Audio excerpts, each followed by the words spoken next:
So much of our agricultural productivity is dependent on the European honeybee that it's no wonder that our attention is drawn to their plight. When the honeybee suffers, so does agriculture, and so potentially do all who depend on the bounty that comes from animal-pollinated crops.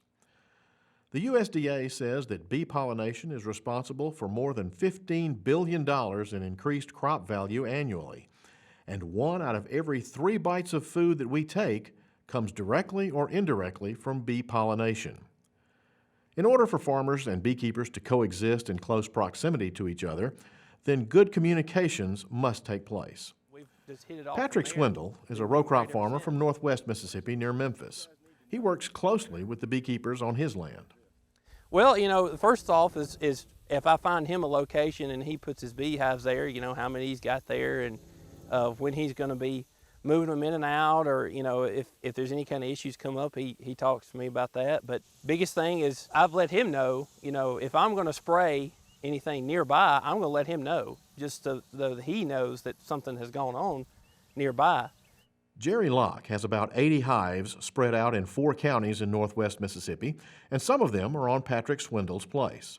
As a beekeeper, I realize that, farmers, they have their crops they have to take care of. They have to spray for their pests. The thing about it, what I like about working with the farmers is that out here, when they spray, they're spraying for a target insect. And bees are not what they're after. They're after a target insect, something that's going to usually be like a leaf-eating insect or something of that nature.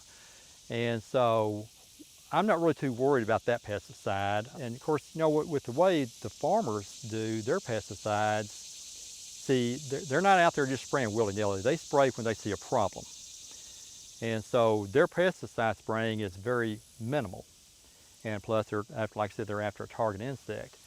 In order to further the efforts to protect the honeybees, the Mississippi Farm Bureau, the Department of Agriculture, the Mississippi State Extension Service, the Mississippi Beekeepers Association, and others have facilitated discussions to foster a good working relationship between row crop farmers and beekeepers. It's called the Mississippi Honeybee Stewardship Program. One component of the program was the development of a unified flagging system to be used throughout the state to identify hive locations that are near agricultural fields. The beehives are right over there, not even 100 yards right across the other side there, and that's why we put the flag right here.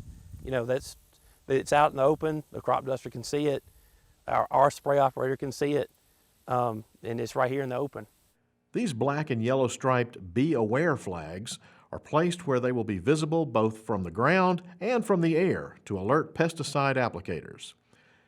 In some states, laws have been passed requiring beekeepers and farmers to follow certain protocols. But so far, the level of cooperation in Mississippi has allowed for the stewardship program to be voluntary.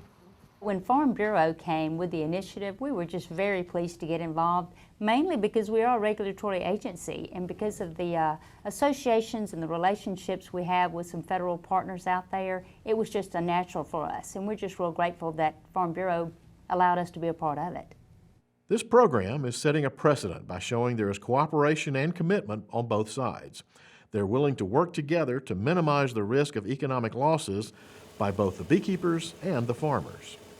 It just makes sense that beekeepers and farmers would develop a partnership to help preserve these precious little pollinators.